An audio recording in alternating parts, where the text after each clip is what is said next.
Bonjour à tous et bienvenue au 5e épisode de Petite Obsession. Mon nom est William et je suis accompagné de ma co-animatrice Hélène. Salut Will! Hello! Comment ça va? Ça va, ça va. Mais dis-moi Hélène, j'ai la mémoire courte, c'est quoi Petite Obsession? Ben, je suis un peu déçue que t'aies la mémoire aussi courte, étant donné que c'est notre projet. Mais Petite Obsession, c'est le podcast où on creuse des sujets et des questions souvent niaiseuses, mais de manière plutôt sérieuse, hein. Dans le fond, on joint le futile à l'agréable pour vous permettre de mieux dormir la nuit. Ouais, mais c'est bien décrit, là. Là, je m'en souviens. Ouais. Mais avant toute chose, aujourd'hui, j'aimerais faire un petit shout-out à tous ceux qui nous écoutent religieusement puis qui ont pris le temps de nous écrire ou de nous parler en personne. C'est vraiment apprécié. On se sent quand même un peu moins seul devant notre micro. Ah ouais, vraiment, là, pour vrai, on vous aime d'amour. Ceci étant dit, aujourd'hui, on a un épisode assez chargé. Fait que je te laisserai le plancher, ma chère, pour débuter cet épisode. Écoute, Will, je te demande de voyager dans le temps aujourd'hui puis de revenir à il y a plus ou moins une semaine. Qu'est-ce qui s'est passé? Donc aujourd'hui, on est le 13 novembre, c'est ça? Wink wink, clin d'œil. Ok, parfait. Fait que les deux, on sait qui a gagné les élections municipales. On sait bien que c'est... Ouais. pas besoin de le dire, on le Non. sait les deux. Fait que, C'est ça, on exactement. pas besoin de le dire. Sinon, aussi, la semaine dernière, il y avait le changement d'heure. Exactement. Je t'ai donné un gros indice dans ma question parce que je t'ai demandé de voyager dans le temps. Puis c'est un peu ce qu'on a fait la semaine dernière. Dans la nuit de samedi à dimanche, on a reculé l'heure. Puis là, en tout cas, si vous n'étiez pas au courant, maintenant vous le savez, là. Mais avant de donner mon humble opinion sur cette pratique temporelle, je crois qu'un petit rafraîchissement de mémoire s'impose, non seulement sur c'est quoi Petites Obsessions, mais aussi et surtout sur les origines du changement d'heure. Il y a beaucoup de gens, peut-être toi aussi, qui pensent que c'est une idée qui a été parachutée par la guerre. Est-ce que c'est ça que tu pensais? Ou tu penses que ça remonte à quand à peu près? Moi, j'aurais dit fin 1800, début 1900, quelque chose comme ça. Écoute, pas du tout. OK. En fait, l'idée de changer l'heure, elle a été évoquée bien avant le 20e siècle. Le 26 avril 1784, il y a le Journal de Paris qui a publié une lettre anonyme dans laquelle l'auteur proposait un concept similaire au changement d'heure, puis expliquait son raisonnement. On croyait à l'époque que c'était un canular, parce que pourquoi qu'on voudrait changer l'heure? Jusqu'à ce qu'on découvre que c'était nul autre que Benjamin Franklin qui se cachait derrière ces lignes. Fait que Benjamin, il écrivait en France, lui, oui, là, il faisait son petit coquin. Je vous le dis, là, j'ai retrouvé une image de sa lettre, là. Évidemment, c'est pas la lettre originale, hein. Je ne suis pas un musée, mais on mettra la photo sur Instagram pour que vous puissiez voir comment c'était écrit dans l'ancien français, là. Tu sais, les A étaient remplacés par des O, puis les S par des F. Mais y a-tu une belle calligraphie, le petit Ben, là? Ben, c'est imprimé, fait que c'est pas sa calligraphie comme telle. Limite. Mais Franklin, il était quand même reconnu aussi pour son sens de l'humour, fait que les Français, ils savaient pas trop S'il était sérieux, là, dans le fond. S'il était sérieux. Puis évidemment, quand je parle de Franklin, je parle de l'homme politique, le créateur du paratonnerre ou encore l'inventeur des lunettes à double foyer, là. Je parle pas de la tortue de la série pour enfants. Parce que oui, on ne le sait pas, mais Franklin a inventé les lunettes à double foyer. Puis, comme je te disais, Franklin il proposait pas exactement de tourner les aiguilles de nos cadrans, mais plutôt celle de notre horloge interne, notre horloge biologique. Oui. Pas celle qui fait tic-tac quand tu dis qu'il faut que tu aies des enfants. It's baby time! C'est ça, pas celle-là, là, vraiment notre métabolisme, là, notre biorhythme, là, dans le fond. En gros, il explique qu'il a été réveillé à 6h du matin par les rayons du soleil parce que son domestique avait oublié de fermer les volets. Hein? First world problem. Pas facile, la vie de Benjamin. Non, effectivement. Mais ce réveil brutal s'est quand même avéré une révélation pour Franklin puisque, dans sa lettre, il incitait les Français à se coucher plus tôt pour profiter davantage de la lumière naturelle du soleil. Tout à fait logique. Mais on s'entend que c'était pas tant une question de faire le plein de vitamine D aux premières lueurs du jour, là, hein? Je pense qu'à l'époque, des carences en nutriments, c'était assez trendy. Mais la vraie raison, c'était pour économiser sur les bougies. Ah. Oui, parce que est-ce qu'il y avait une pénurie de cire à l'époque comme il y a une pénurie de main-d'œuvre aujourd'hui? Très franchement, je sais pas, il faudrait investiguer. Mais c'est surtout que les coûts en énergie étaient assez élevés à l'époque, hein, y compris l'éclairage. Fait que Benjamin, il était pas fou. Il se dit, on a une source de lumière gratuite, pourquoi qu'on n'en profiterait pas? Pas mal moins cher. Exactement. Puis d'une pierre deux coups, ça permettait aussi de mieux synchroniser les périodes de travail avec les heures d'éveil. Sauf que ça passe pas dans une France qui est encore très agricole. Tu sais, c'est comme dire que les gens travaillaient pas assez comme ça à l'époque. Imagine si on leur disait qu'aujourd'hui on milite pour faire 4 jours semaine. Ils auraient fait le saut. Ouais, ils seraient pas contents. Fait que l'idée de Franklin, elle est pas retenue à l'époque, hein, en tout cas pas tout de suite.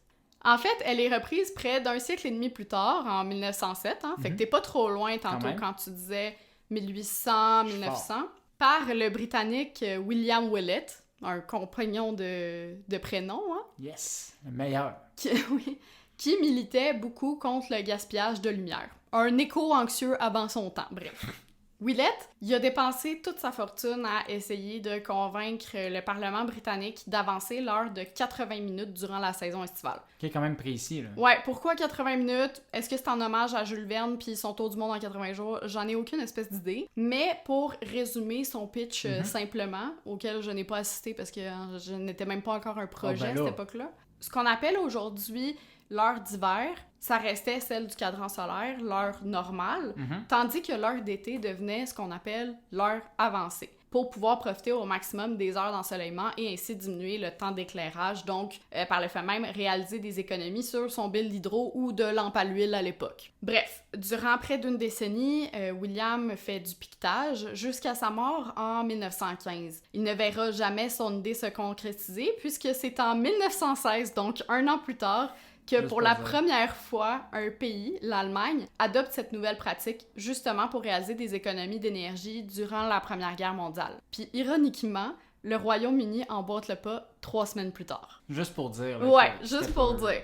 L'idée fait éventuellement domino, la France suit un mois plus tard, puis tant mieux aussi parce que jusqu'à une certaine époque, chaque ville française calculait sa propre heure en fonction de la position du soleil. Je pense que tu vas nous en parler plus tard. Oui, effectivement. Mais... spoiler alert. Oui, c'est ça. Mais tout ça pour dire qu'il y avait un décalage de 18 minutes entre Paris et Nice. Puis ça, ben, je pense que c'est ça. Tu vas nous en parler après, mais je trouvais ça quand même drôle de le souligner que, tu sais, on se dit, il y a 18 minutes de décalage, c'est pas très facile de calculer l'heure qui est à Nice quand t'es à Paris. Puis tu vas voir, ça se complique encore plus quand on tombe dans les fuseaux horaires. J'imagine, j'ai hâte, puis en même temps, j'ai peur.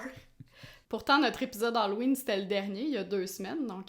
En tout cas, donc, la France adopte le changement d'heure, mais pas pour longtemps, parce que l'heure allemande sera instaurée par les troupes nazies lors de l'occupation. Hein. À la fin de la guerre, les Français décident de garder l'heure allemande et d'abolir le changement d'heure pour justement pas avoir un trop grand décalage avec le reste de l'Europe occidentale qui est restée à l'heure normale. En 1976, par contre, c'est réinstauré à cause de l'explosion du prix du pétrole. À l'époque, il faut savoir que l'électricité, c'était majoritairement produit par des centrales de mazout, donc un dérivé du pétrole. Hein? Puis disons que c'était mucho caro, très très cher pour nos amis non hispanophones. Merci, j'en avais besoin. Ça me fait plaisir. Le gouvernement il explique alors que c'est une mesure temporaire, le temps que le prix du pétrole se stabilise un peu. Mais finalement, le changement d'heure il est appliqué à toute l'Europe à partir de 1980, fait que ce sera pas si temporaire que ça. On le vit encore. On le sait pas, c'est peut-être encore temporaire. Attends, j'y arrive. Du côté du Canada, on commence à suivre la parade vers 1918 pour accroître notre capacité de production. Hein. Travail et toujours du travail. Legault serait tellement fier de nous. Mais le projet est un peu abandonné entre les deux guerres. Qu'est-ce que tu veux? On n'a pas besoin de soleil pour faire le party durant les années folles. Hein? Évidemment, ça revient en force durant la Deuxième Guerre mondiale pour les mêmes raisons que la première.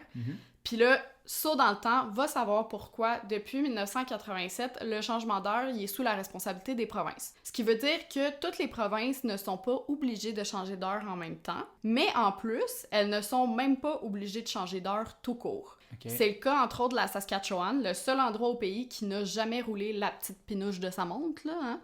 Et depuis le printemps dernier, du Yukon qui a décidé de rester à l'heure d'été pour toujours. Puis ça, c'est sans parler de la Basse-Côte-Nord, qui, tel un village gaulois, résiste et reste à l'heure normale de l'Est à l'année longue. Fait que pendant l'été, il y a 1h30 de décalage avec Terre-Neuve et Labrador, et pendant l'hiver, il y a 30 minutes. Ah ben oui. Voilà, pourquoi pas, hein? Mais la Saskatchewan, le Yukon et la Basse-Côte-Nord sont loin d'être les seuls endroits dans le monde à ne pas ou plus changer d'heure 2 fois par an. En fait, il y a seulement 20% de la population mondiale qui est touchée par cette pratique. C'est pas beaucoup, 20%. Pas tant, non? Non.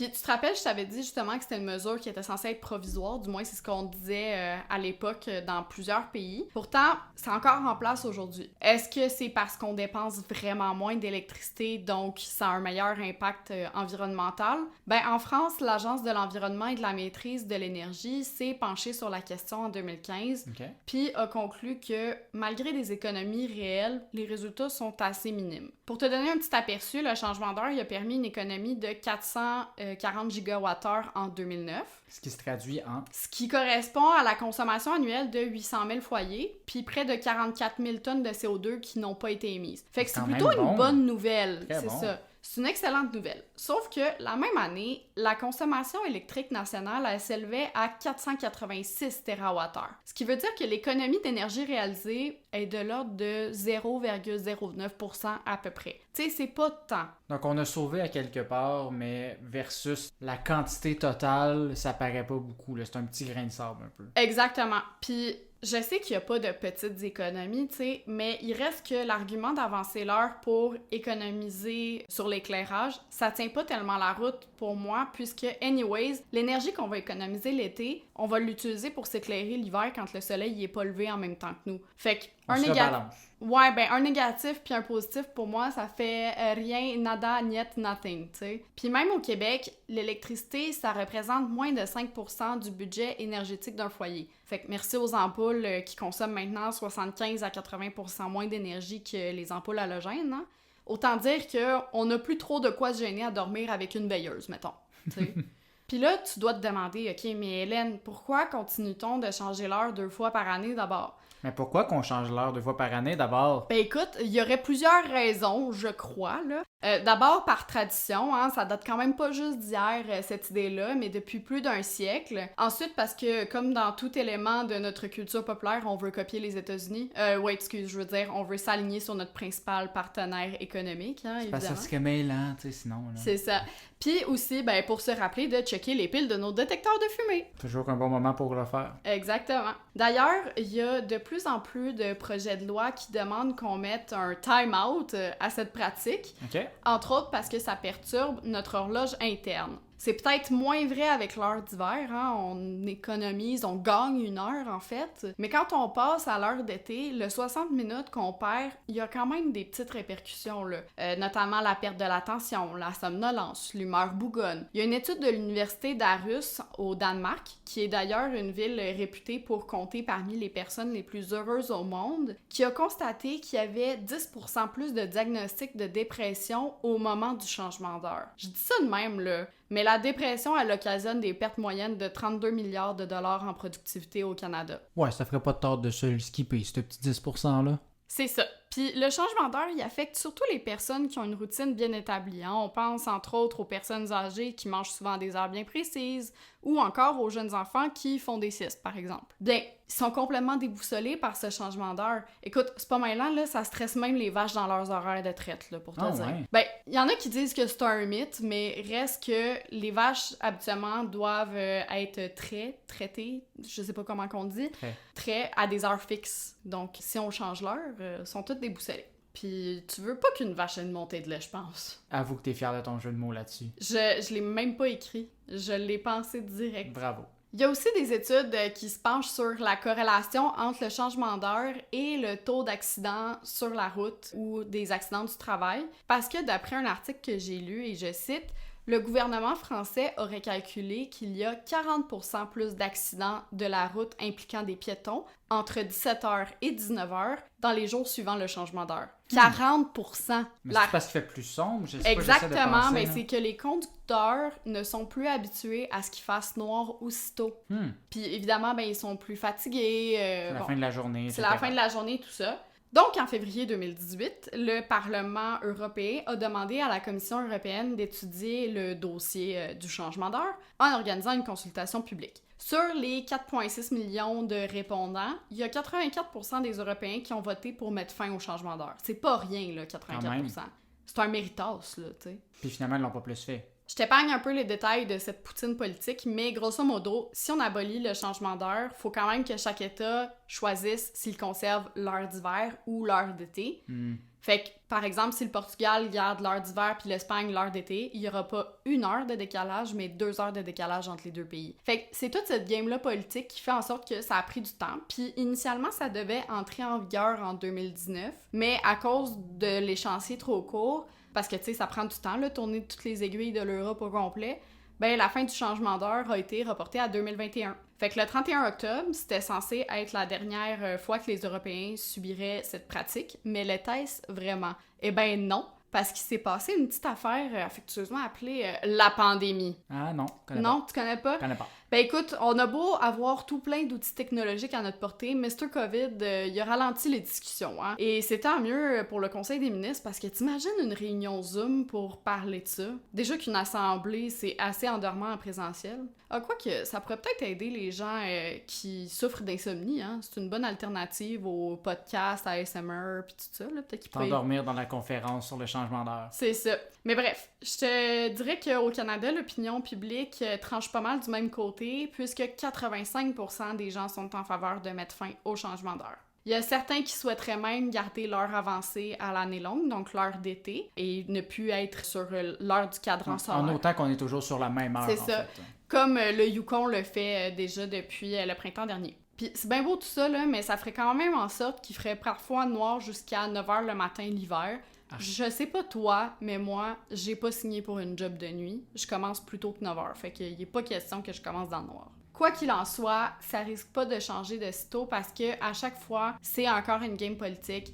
C'est conditionnel à ce que d'autres provinces ou d'autres États des États-Unis emboîtent le pas. Par exemple, l'Ontario, ils ont dit qu'ils se pencheraient sur la question et aboliraient le changement d'heure seulement si le Québec et New York font de même. Ok, fait que toute la pression est sur nous autres, là. Ouais, mais le Québec, c'est pas nécessairement juste New York et l'Ontario, ça pourrait être aussi se synchroniser avec le Labrador, le Nouveau-Brunswick, bon, tout ça. Fait que j'ai pris les devants et j'ai intitulé le segment suivant « Manifeste pour en finir avec le changement d'heure dont je suis tannée ». Oh wow, j'adore. Oui, ben j'aimerais justement te le lire. Feel free de m'interrompre quand tu veux. Interrompre un manifeste jamais, là. OK. Donc, Peut-être. ça va comme suit. Je suis tannée de ne pas pouvoir hiberner telle une boucle d'or qui vole un lit à 3 ours pour esquiver le changement d'heure. Ouh. Je suis tannée d'avoir 1 heure de plus pour penser à toutes mes frasques du passé. Mon âme s'éteint déjà à petit feu à mesure que la nuit tombe et ne s'achève pas. Je suis tannée de ne plus savoir calculer si je peux manger ou pas, maudit jeûne intermittent. Je suis tannée de me sentir mal de lire le journal 24 heures quand on a 23 ou 25 heures dans une journée. Ah ouais, c'est vrai. J'essaie d'éviter tout ce qui a un lien de près ou de loin avec Richard Martineau, fait que je le lis pas le 24 heures. Je suis tannée d'être sur le décalage horaire. Hey, ça fait 2 ans que j'ai pas voyagé, là. Faites-moi pas vivre seulement les désavantages, s'il vous plaît. Je suis tannée de stresser à l'idée de pas savoir si l'alarme de mon cell va sonner à la bonne heure parce que je doute de ses capacités à la changer automatiquement. Je suis tannée de perdre l'heure de sommeil que je gagne à essayer de la changer sur mon four ou la radio de ma Civic, qu'on m'envoie un ingénieur de la NASA, s'il vous plaît. Je ne comprends pas comment ça fonctionne. Je suis tannée qu'on recule d'1 heure, mais pas d'une semaine. Il me semble que quelques jours de vacances en plus, ça nous ferait pas de tort, hein? Je suis tannée de vivre une journée de 25 heures quand mon déodorant est bon seulement 24 heures. Qu'est-ce que je peux faire avec ça? Je suis tannée à l'idée de tous les problèmes que ça pourrait occasionner outre mon odeur corporelle. Imagine, là, un criminel qui s'exécute pile au changement d'heure. Le policier en interrogatoire, il va lui dire quoi? Que faisiez-vous entre 2h45 et 2h30 du matin? Ça devient un peu plus lousse, là, C'est ça. pas pratique. Imagine qu'un bébé naît sur millième de seconde où l'heure change. Est-ce qu'il est né à 2h59 ou à 2h? Puis s'il est né à 3h qui devient 2h, est-ce que c'est la réincarnation de Benjamin Button? Imagine si on te dit qu'il te reste que quelques heures à vivre la veille d'un changement d'heure. Est-ce que l'heure que tu gagnes ou que tu perds, elle compte? De toute façon, dans 6 mois, on va tous revenir sur notre position en se disant que c'était pas tant une bonne idée finalement de reculer l'heure, puis on va l'avancer. Mais je me dis que ça pourrait être pire, puisque, comme je te l'ai dit, le changement d'heure en France, il a eu lieu dans la nuit du 31 octobre. Les enfants, là, sont déjà tous perturbés par le rush de sucre de bonbons qu'ils ont eu. Pas besoin de virer leur métabolisme à l'envers pour une question d'heure d'ensoleillement non plus, hein? Puis oui, ceci est également une invitation à écouter notre dernier épisode spécial Halloween. Ben quoi, on trouve les placements de produits qu'on peut, hein? Bref, je pense que je vais aller m'acheter une lampe de luminothérapie en attendant parce que j'en ai gravement besoin à l'approche de l'hiver. Et c'est ce qui conclut ma partie sur le changement d'heure. C'était un merveilleux manifeste. Merci beaucoup. Très fier. Donc, ben écoute, pour l'épisode d'aujourd'hui, Hélène, ben, je savais que tu allais parler de changement d'heure. Ouais. Non pas parce que moi j'ai voyagé dans le temps puis je le savais à l'avance, mais parce qu'on se parle quand même un peu des thèmes qu'on veut aborder ensemble. Là. Oui, c'est ça, le travail d'équipe en général. C'est ça. J'ai donc décidé de me pencher sur un autre aspect de la définition d'heure, c'est-à-dire les fuseaux horaires ou time zone. Ouais. Je vais alterner entre les deux termes pendant l'épisode selon ce qui... Pour qui est pas plus être trop simple. répétitif, là. C'est ça. Puis des fois, on C'est dirait que c'est bon. plus clair quand on parle d'une zone. Ok, parfait. Présentement, dans mon travail, j'ai à tous les jours à travailler avec des gens en France, en Roumanie, en Chine, puis sur la côte ouest des États-Unis. Ce qui doit franchement faciliter ton quotidien, hein? Ah oui, clairement, parce qu'on est tous, bien évidemment, sur des time zones différentes. Puis c'est un élément que je dois toujours avoir en tête quand je book un meeting avec eux. Puis ça m'emmène aussi souvent à avoir des meetings à 7h le matin, les deux yeux collés. Puis ça, peu importe si l'heure est avancée ou non. T'sais. Surtout que moi, je dors pendant ce temps-là, fait que... Lucky you. Ouais, je sens une petite pointe de jalousie. À peine. Mais j'ai quand même eu des questionnements qui me sont venus en tête par rapport à ça, vu qu'on parlait de changement d'heure. Ce qui est tout à fait normal, là. Hein? J'ai des petites obsessions, moi, mademoiselle. Un être humain qui se pose pas de questions, c'est louche en temps. Un petit peu. Donc, mes questions, c'était, c'est qui a décidé des fuseaux horaires? À quel moment ça a été mis en place? Puis c'est quoi la méthode pour diviser chacun des fuseaux, puis bien d'autres qui venaient par la suite? Parce que pour moi, c'est un concept qui est quand même assez abstrait, les fuseaux horaires. Parce que, tu sais, on a tous déjà vu les frontières d'un pays qu'on pouvait traverser à pied, puis dire « Ah, je suis dans un autre pays. » Puis là, tu reviens, puis « Ah, je suis revenu dans le pays d'origine. » Même encore là, tu sais, il n'y a pas tout le temps une ligne délimitatrice. Là. Mais tu sais, il y a certains pays qui ont des trucs mais je me souviens, tu sais, spéciaux. entre autres en Europe, ils ont plus de... C'est l'espace Schengen, hein, maintenant, fait qu'il n'y a plus de frontières. C'est la libre circulation des biens, des humains, tout ça. Je me souviens à un moment donné que j'étais sur la frontière entre la Lituanie et la Lettonie et il y avait Sweet Fuck All. C'est juste comme ça. C'est juste que j'ai ouvert Google Maps puis j'ai fait « Hey, je suis sur la ligne! » Ah je suis ailleurs. Mais c'est ça, fait que moi, mon cerveau, il y a pas mal plus de misère avec les fuseaux horaires que les frontières, parce que traverser d'un pays à l'autre, ça va, mais dire je fais un pas, il était 2 heures, maintenant il est rendu 1 heure, ça me fuck mentalement. Parce que tu sais, je le sais que je voyage pas littéralement dans le temps, mais c'est quand même weird. Puis c'est moins concret, justement. Tu sais, des fois, il y a des panneaux qui disent « Ah, vous êtes arrivé aux États-Unis » ou « Vous êtes arrivé en Ontario. » C'est ça, il n'est pas marqué vous êtes arrivé 1 heure plus tard. Oui, c'est ça. ça. Je me suis donc lancé à la recherche de réponses, et tandis que je pensais tomber dans quelque chose de relativement facile, j'ai quand même eu plus mal à la tête que prévu avec des notions de planète prograde, d'angle horaire, de jour sidéral, d'excentricité d'orbite, et j'en passe. Ok, là, t'as ouvert la boîte de Pandore, là. Ah oui, là, je t'ai rendu très très loin, puis écoute, je te ferai pas subir ça aujourd'hui, là, Merci, inquiète-toi parce pas. que je sens le mal de tête arriver, qu'on C'est ça. m'amène des Tylenol quelqu'un. J'ai quand même tenté de simplifier ça aujourd'hui, mais n'hésite pas à tout moment de m'interrompre si un élément n'est pas clair. J'ai Parfait. besoin de ton attention aujourd'hui. Ouais. Donc, commençons par un élément plus simple, quelque chose que tu as parlé tantôt. Donc, si tu regardes le ciel aujourd'hui à Montréal, puis au même moment quelqu'un d'autre regarde le ciel à Vancouver, vous verrez pas le soleil sous le même angle. On est d'accord? Il n'est pas au même niveau dans le ciel. C'est assez clair là-dessus. Ça, c'est dû au fait que la Terre est de forme sphérique ou presque ronde. Elle n'est pas plate, mais chut, faut pas le dire. La variation est égale à 4 minutes par degré de longitude. Fait qu'à chaque 4 minutes, il change de degré? Il change de degré de longitude, effectivement. Ok.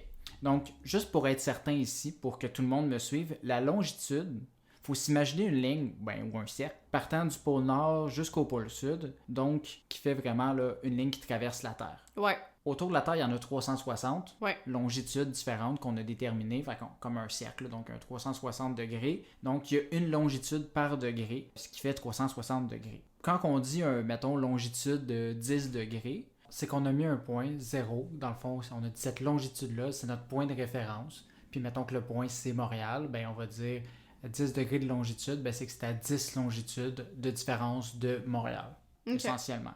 Ce point de référence-là, on n'appelle pas ça juste une longitude, on appelle ça un méridien. Ouais. Donc, c'est le point de milieu de calcul de longitude. Donc, ceci étant dit, c'est 2 mots que je vais utiliser souvent dans l'épisode. Donc, si c'est pas clair, reculez dans le temps, puis allez réécouter ce petit bout-là. Donc, on revient à la perception du soleil dans le ciel. La variation est de 4 minutes par degré de longitude. Un peu comme l'exemple que tu as donné tantôt là, avec Nice et tout là, de temps. Moi, j'ai un autre exemple que je vais utiliser qui est semblable. Vas-y fort, mon chum. Donc, l'exemple que j'ai trouvé aidera pas beaucoup les gens qui ont peu voyagé comme moi, mais bon, le midi solaire à Londres, donc le moment où le soleil est à son maximum dans le ciel, donc... Ouais, que ça fait un 90 degrés. C'est ça, là, dans le ciel, il est environ à 10 10 minutes avant le midi solaire de Bristol, OK. qui se situe à 2,5 degrés à l'ouest. OK. Donc, 2 x 4, 8, plus 2, 10. Ouais. Donc, 10 minutes. En d'autres mots, c'est 2h24 en voiture, soit l'équivalent d'Ottawa-Montréal ou de Montréal-Val-Alain, selon là, de quel bord tu viens du Canada. Oui, parce que tout le monde va à Val-Alain. Tout le monde connaît Val-Alain, franchement. Historiquement, c'est comme ça qu'on calculait l'heure. C'est ce qu'on appelle le temps solaire. On mesure le temps selon l'angle dans le ciel.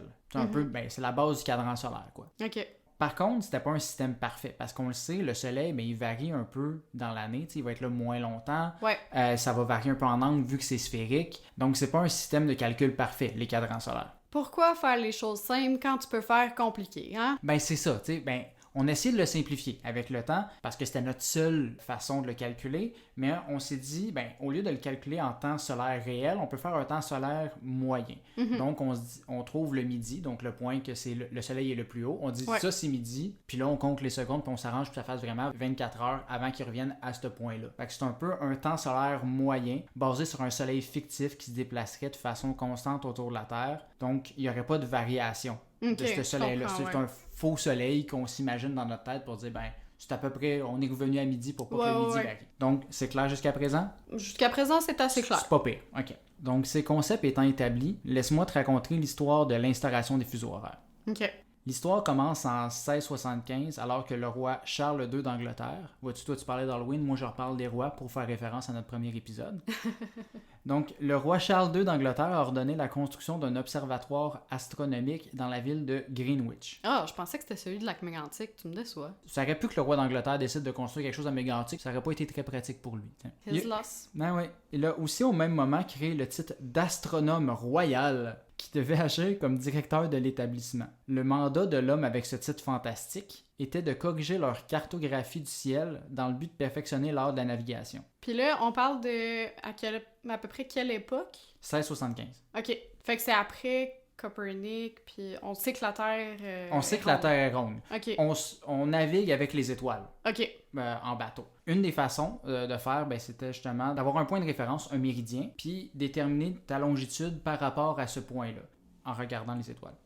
Ce sera sans surprise que je vais t'apprendre que la longitude de référence qui a été choisie par notre astronome royal, c'était pile à Greenwich. Donc, Greenwich est le degré zéro de référence des marins. Ah, tout est dans tout. Tout est dans tout. L'astronome royal et son équipe ont donc aussi, à ce moment-là, utilisé des méthodes de calcul de temps solaire. Donc, comme on parlait tout à l'heure. Donc, on a observé où le soleil était le plus haut dans le ciel au-dessus de l'observatoire, puis on a dit « ça, c'est midi ». Puis à partir de ce point-là, ils ont utilisé le temps solaire moyen, puis ils ne sont pas cassés la tête, puis ils ont appelé ça le temps moyen de Greenwich, ou Greenwich Mean Time, ensuite abrégé en GMT. Ah, c'est de là que ça vient, C'est de là que ça vient. Les marins britanniques gardaient avec eux un chronomètre de marine, ou s'appelait une montre de marine, sur leur bateau, qui était dans le fond une horloge qui gardait l'heure qu'il était présentement à Greenwich. Et avec ça, ils pouvaient savoir leur distance par rapport à ce qu'ils voient dans le ciel, parce que normalement, en regardant les étoiles, tu dis « Ah, il y a à peu près telle heure selon leur cartographie. Puis ils disent « Ah, pour nous, il est 2 heures, puis si je regarde à Greenwich en ce moment, il serait supposé être 1 heure. Fait que je sais à quelle longitude je suis par rapport à la ville de Greenwich, donc ça l'aide beaucoup aux marins à naviguer. » Ils sont quand même malins. Ils sont malins, ces marins. Oui. Mais ça, c'était juste pour les marins britanniques. Tout le monde calculait un peu le temps chacun de son côté selon le midi chez eux. Ça vient rough de se donner 1 heure de rendez-vous avec le petit gars du village d'à côté.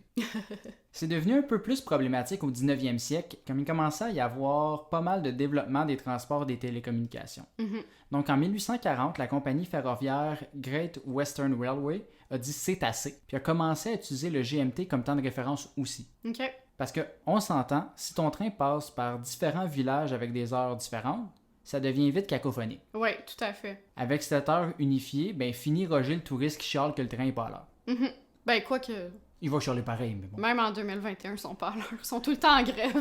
Ouais, non, mais on simplifie un peu. Ça servait pas juste à ça non plus, ça permettait aussi d'éviter les chances d'accident, parce qu'à cette époque-là, on commence de plus en plus à être à la fin d'une game des aventuriers du rail, puis tous les chemins sont pleins. Mais tous les chemins mènent à Rome. Tous les chemins mènent à Rome, si on veut. Tu comprendras que cette pratique a vite été adoptée par d'autres compagnies ferroviaires comme heure standard, puis on appelait ça le Railway Time.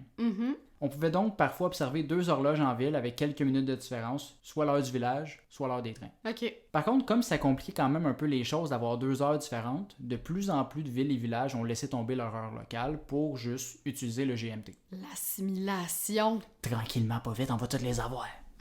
Fait qu'en 1855, l'initiative allait de bon train. Oh, wow. Ouais. Très Puis, fort. 98% du territoire utilisait seulement l'heure GMT. Il aura quand même fallu attendre un autre 25 ans, en 1880, avant que l'heure GMT soit l'heure légale de l'Angleterre. Vu l'influence de l'Angleterre et leurs nombreuses colonies, plusieurs pays ont instauré des heures standards selon l'heure GMT. Donc, ils utilisaient les mêmes minutes et secondes, mais disaient, nous, on est à 2 heures de différence. Ouais, le GMT plus 2. Exactement, plus 4. Okay. exactement. C'est le cas des États-Unis qui ont décidé d'établir des heures standards en 1883 en instaurant 5 time zones parce qu'à ce moment-là, il était rendu qu'il y avait 50 railway time différents. Fait qu'on s'entend que ça te complique un itinéraire. Là. Donc 50 compagnies différentes avec des heures à soi. Ils ont dit voici 5 nouveaux fuseaux, 5 zones donc intercontinentales, centrales, des montagnes, Pacifique et l'heure de l'Est. L'heure de l'Est étant l'heure qu'on utilise ici au Québec. Oui. Aussi qu'on appelle EST pour Eastern Standard Time et non juste le mot Est en majuscule. Puis quand on change l'heure au printemps, donc notre heure d'été, c'est EDT, Eastern Daylight Time, dont tu as parlé tantôt. Oui. Mais c'est bien beau tout ça que des pays unifient leurs heures à même leur territoire, mais ça reste rough de se donner une heure de rendez-vous avec la petite fille du pays d'à côté. En 1858, le mathématicien italien Chirico Filippante avait... Je salue ton accent quand même. Un petit effort. Avait introduit dans son livre intitulé Miranda l'idée d'un système de fuseaux horaires divisant le globe en 24 zones qu'il appelait jour longitudinal avec comme méridien la ville de Rome. Je te l'ai dit, tous les chemins mènent à Rome, pas à Greenwich. Mais selon Chirico, t'avais raison.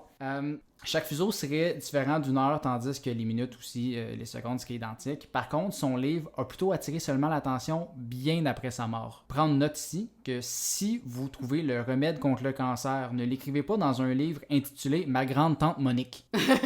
C'est plus simple si le titre du livre a rapport avec votre découverte ou votre suggestion. Remède contre le cancer, mettons. Ou comment régler les problèmes de fuseaux horaires.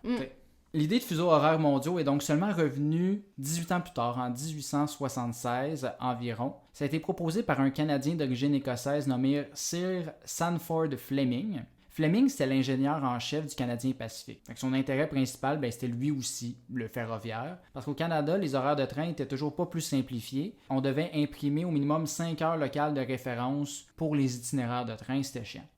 Il a donc milité pour une division semblable, mais en utilisant un autre méridien. Lui, il aimait pas ça, Rome. Puis il a fait ça dans différentes conférences internationales. Il a d'ailleurs assisté en 1884 à la conférence la plus neutre possible de l'époque, parce que le Comic-Con n'existait pas encore, c'est-à-dire la conférence internationale des méridiens. Oh mon Dieu, j'avais compris la conférence la plus neutre possible. Fait que là, je me disais, c'est-tu la Suisse qui ose ça, là? Voyons. Nerds. Nerd, ok, oui. Cette conférence a eu lieu à Washington et réunissait 25 pays. L'objectif de cette conférence était d'officialiser le partage du globe en 24 fuseaux horaires, mais surtout de déterminer le fameux méridien zéro, donc l'heure de référence pour tout le monde. C'est qui, selon toi, le grand gagnant, Hélène? De la conférence? Non, le méridien. C'est sur quelle ville on s'est fié? Ben, Greenwich. Eh oui, ben oui, j'ai pas parlé d'eux pendant 5 minutes pour aucune raison. Mais en fait, il y a 2 raisons principales pourquoi c'est Greenwich qui a gagné. De 1, les 2 tiers de la flotte mondiale, dont la marine américaine, utilisaient déjà Greenwich comme référence. Et de 2, comme j'ai dit tantôt, mais 1 an avant, les compagnies ferroviaires américaines avaient commencé à utiliser l'heure de Greenwich comme référence. Comme quoi, ben, tout était déjà basé sur le nombril des États-Unis au 19e siècle. Ça a toujours été le cas et ça le restera. C'est ça. Avant, c'était les Anglais, maintenant les US. Mais cette décision, c'était seulement pour des fins pratiques ou commerciales. À ce moment-là, les pays avaient quand même le droit d'utiliser une autre heure comme bon leur semble. Autre que ça. Ça aura pris jusqu'en 1900 avant que la plupart des pays utilisent une heure standard et plusieurs autres décennies avant que ces standards-là soient des décalages d'un nombre entier par rapport à GMT. OK. Une fois le standard établi, ben, on pouvait référer un fuseau horaire, comme tu disais tantôt, soit en GMT-5 ou en GMT+11 par exemple. Les autres abréviations comme EST, que je parlais tantôt, sont restées, mais plus pour une question de savoir rapidement de quel endroit tu parles sur la Terre plutôt que de faire un calcul mental. Mais tout ça serait trop simple si on arrêtait ça là. Le GMT a été remplacé par une autre échelle de temps dans les années 60 pour des raisons de précision. Cette nouvelle échelle-là, ben, elle se fiait plus juste à la position du soleil dans le ciel. On a évolué un petit peu depuis le temps, mais une horloge atomique. Ici, on tombe vraiment dans du trop scientifique, puis je sais que j'en ai déjà perdu en chemin, puis j'aimerais ça garder ceux qui restent avec nous encore là, pour aujourd'hui. Fait qu'on va juste La dire... rétention, William, la rétention! Faut les retenir! Fait qu'on va juste dire que c'est une horloge bien précise, qui se fie au rayonnement électromagnétique d'électrons, puis en tout cas, apparemment, ça fait bien la job. OK. Go la science. Tout ça pour dire qu'on a une nouvelle échelle de temps aujourd'hui. Serais-tu capable de me dire c'est quoi les 3 lettres qui définissent cette nouvelle échelle? T'as Ben, peut-être c'est déjà pas vu ça GMT, écrit. non? Plus maintenant, non. T'as peut-être déjà vu. Mais on a gardé GMT, non? On l'utilise encore, mais à tort. OK. Ouais, tu vas voir. Dans le fond, il s'agit de l'échelle UTC. Ah oui. OK, oui. UTC, c'est pour temps universel coordonné ou Coordinated Universal Time. Là, tu vas me dire, mais il n'y en a aucun des deux qui fit dans l'ordre des lettres, puis t'as raison. C'est parce qu'en fait, ils n'étaient pas capables de s'entendre si on utilisait la référence en français ou en anglais. Fait qu'ils ont juste mélangé les lettres au hasard, puis en fait, ben ça va être UTC. Mais ils sont même pas... Ils veulent coordonner les heures, ils sont même pas capables de se coordonner sur l'acronyme. Ça va mal, là. Pas capable de s'accorder sur la langue la plus importante, c'est surtout ça. Ouais. Donc, dans la majeure partie de ses utilisations, le UTC fonctionne pas mal comme le GMT. Son point zéro est au même endroit, donc à Greenwich toujours. Donc, par exemple, GMT-2 devient UTC-2. Il y a des petites variations là, dans le niveau des secondes, c'est un peu plus précis, mais somme toute, c'est le même time zone qu'on utilise aujourd'hui. Donc, c'est pour ça qu'on mélange et qu'on dit des fois GMT au lieu d'UTC. Fait qu'ils ont juste changé les lettres, là, grosso modo. Oui, mais c'est plus précis. Okay. C'est plus précis à cause de l'horloge atomique que je parlais. Wow. C'est pas très important. Donc, ici au Québec, ben, on alterne entre UTC-5 et UTC-4 selon le changement d'heure. Mm-hmm. Mais malgré cette unification sur un système plus clair, on retrouve encore beaucoup d'anomalies à travers le monde. En Australie, il y a 5 fuseaux horaires et certains sont sur la même longitude. Donc, de haut en bas, si tu es, disons, vers le milieu de l'Australie, tu descends vers le sud, tu vas avancer l'heure du nord. Ben oui, tout à fait logique. Puis, de ce point-là, si tu t'en vas à l'est, tu vas avancer d'une autre demi-heure. Ouais, mais il n'y a rien de logique en Australie. Hein? Ils tournent leur chasse d'eau à l'envers. C'est ça. Au Népal, ben c'est le seul pays qui a un 15 minutes d'offset sur tout le monde. Fait que, mettons, là, nous, il y a 3 heures, ben eux autres, il y a 3 heures et quart. Ben, pas 3 heures, mais ils ont un 15 minutes de différence sur le système Greenwich, puis on sait pas trop pourquoi. Ils ont juste décidé d'avoir 15 minutes. Ben c'est comme Terre-Neuve et Labrador, là, avec mais une demi-heure, ça va, mais 15 minutes. Pourquoi? C'est quand même mieux que 18 minutes entre Paris et Nice, là. Ouais, ça, c'est le vieux système. Oui, mais c'est de l'estimable pour calculer ton train, justement. Exact. Au Venezuela, Hugo Chavez avait changé le fuseau horaire du pays pour pas partager son fuseau horaire avec les États-Unis, les grands méchants. Même chose en Corée du Nord, où entre 2015 et 2018, il y avait 30 minutes de différence avec la Corée du Sud pour mettre l'emphase sur leur indépendance politique. Encore là, j'ai envie de dire, ouais, mais c'est la Corée du Nord. Ben, c'est ça. Mais après ça, t'as d'autres cas comme la Russie qui a 11 fuseaux horaires, tandis que l'Inde en a juste un. Pourtant, il devrait en avoir plusieurs en Inde, selon la longitude. Ouais. Aussi, même si l'Espagne est alignée avec l'Angleterre, elle utilise plutôt le même fuseau horaire que le centre de l'Europe. Oui, comme la France avec l'Allemagne. Oui, mais sont encore plus alignés sur l'Angleterre que la France, mais oui. Oui. Ce que je dis ici semble être des petits fun facts rigolos, mais c'est un impact majeur sur la vie des gens puis le rythme biologique que tu parlais tantôt. Mm-hmm. Le corps humain est bien fait, puis il y a un rythme biologique d'une durée de 24 heures, puis le rythme que tu parlais, ben ça a un terme aussi, c'est le rythme circadien. C'est exactement le mot que je voulais dire, je vous le jure. Ben oui, c'est ça, c'est juste que tu n'y as pas pensé, là, mais tu le savais. Non, c'est ça, il était bien profond dans ma tête. Ça affecte plusieurs aspects du corps, comme le rythme veille-sommeil, les variations de la vigilance, la circulation sanguine, puis j'en passe. Mm-hmm. Selon certaines théories, ben, ce rythme serait entre autres synchronisé avec le soleil, donc idéalement, tu devrais suivre le lever et le coucher du soleil sur un rythme optimal, comme tu as parlé. Donc, si on reprend l'exemple ici de l'Espagne, ils sont donc décalés en soi sur leur cycle idéal, puis c'est ça qui fait un peu que, en Espagne, ils sont reconnus pour manger 1 heure plus tard. Ouais, ils sont aussi surtout reconnus pour faire la sieste entre 2h et 4h. Ben oui, parce que vu qu'ils sont décalés, c'est reconnu que les Espagnols dorment 1 heure de moins que la moyenne européenne dans la nuit. Fait que dans le fond, ils sont dans un genre de jet lag social constant. Fait qu'ils sont brûlés puis ils se couchent l'après-midi parce qu'ils n'ont pas assez dormi, parce qu'ils sont décalés dans le soleil puis ils sont pas capables de se coucher le soir. Ben non, mais c'est aussi qu'ils mangent à 10h le soir, fait Parce que... qu'ils sont décalés, en Ouais. fait. C'est comme vraiment une conséquence de tout ça. Ouais, puis clairement que ça l'aide pas à leur digestion, fait que c'est pour ça que... Mon Etc. Dieu, c'est une roue qui tourne. C'est une roue qui tourne. Puis c'est la même chose en Chine et en Inde, les deux pays ayant une seule time zone. Donc la Chine aussi, c'est son cas. Ok. La Chine devrait normalement avoir 5 fuseaux horaires, mais le Parti communiste a instauré un seul fuseau pour stimuler un sens d'unité nationale. Oui. Permettez-moi de vomir, s'il C'est vous ça. plaît. Cette heure standard est basée sur l'est du pays, sur Beijing. Donc, les gens dans l'ouest de la Chine doivent se lever quand il fait noir, puis se coucher quand il fait clair. Comme, tu sais, s'ils allaient s'endormir à ce moment-là. Ça crée un débalancement de 3-4 heures de qu'est-ce qui devrait être normalement, ce qui fait qu'entre autres, il y a des enfants qui sont privés de sommeil, qui peuvent clairement pas apprendre adéquatement à l'école. Ah mon Dieu, pauvre eux. Ouais, c'est vraiment terrible. D'autres études démontrent des effets semblables aux États-Unis, tandis que les gens plus à l'ouest, dans la time zone, ont des taux plus élevés d'obésité, de diabète, de maladies cardiaques dus à la perturbation sur leur rythme biologique. Mais Donc, pourtant, ils changent l'heure aux États-Unis. oui, mais sur la même time zone, vu qu'il y a des variations de 20-30 minutes, Ouais. quelque chose, ils ont quand même 30 minutes de moins Ok, que je s'ils comprends. ils suivaient littéralement le soleil, en fait. Parce Ok. qu'ils doivent commencer essentiellement 30 minutes plus tôt que quelqu'un qui était sur le même fuseau. Fait que c'est pas à cause des McDo, là, le problème de l'obésité. Aussi. Ok. C'est là que je me joins au professeur Steve Hanke et le professeur Dick Henry de l'université Johns Hopkins, puis je mets mon pied à terre. Bon. Fini la tyrannie. On va pas juste abolir le changement d'heure, on va aussi abolir les fuseaux horaires. Oh boy, ok, là on est parti en guerre. les Moi, j'ai chums. pas un petit projet, là. Maintenant qu'on a une heure de référence universelle, bon, on peut juste utiliser cette heure-là. Mon soleil va se lever à 12h30 puis se coucher à 10h30, so what? J'ai pas de problème, ça change rien. C'est juste que maintenant, comme ça, les régions sur le bord d'une time zone sont pas plus affectées par un fuseau horaire qui a été mis de façon arbitraire. Ils vont pouvoir adapter leur horaire puis leurs heures de travail comme bon leur semble. Donc, tu sais, si ton soleil est de minuit à 10h, ben, tu sais, tu travailles de minuit à 7. Donc, tu travailles toujours dans le soleil. So what? Tu sais, ça change rien. C'est une sorte un peu de retour à l'heure solaire, mais avec un référent commun.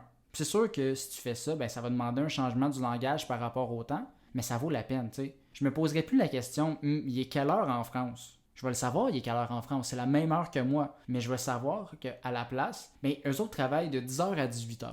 Je check l'heure, il est 19h, c'est terminé. Je me casse plus la tête, c'est automatique. Tu te mets un calendrier, c'est réglé, Je c'est comprends, tout simple. tu fais plus le calcul. Ok, 10 plus 5, mais là, en fait, ils ont changé l'heure, fait qu'ils sont rendus à plus 6. Puis... Exact. Fait, ça Pas bête, simplifie pas d'une bête. certaine façon. Il faut juste que chaque province, chaque village, peu importe, ça s'adapte pour dire, nous, notre entreprise, on travaille de telle heure à telle heure et c'est tout. Ouais. Ou ça peut être d'entreprise en entreprise. C'est même pas obligé d'être... Ça simplifie dans un sens, mais ça complexifie dans l'autre, dans le sens où il y aura comme plusieurs centaines de milliers d'horaires de travail. Oui. Versus Donc, là, il y a... il y a des avantages et des inconvénients. Ouais. Mais moi, je lance ça dans l'univers. Puis, comme ça, peut-être qu'on pourrait avoir un retour à la simplicité puis aux heures de sommeil adéquates. Le rêve.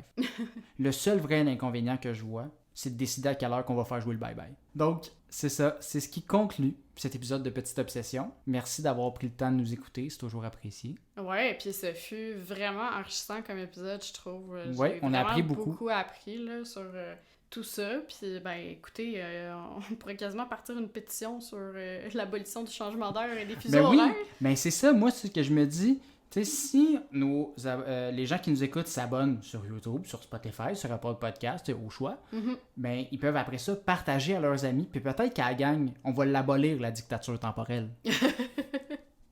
On vous invite également à nous suivre sur nos réseaux sociaux, Instagram, Facebook et TikTok pour plus de contenu qui joignent le futile à l'agréable. William, ce fut vraiment un plaisir de parler avec toi de temps aujourd'hui.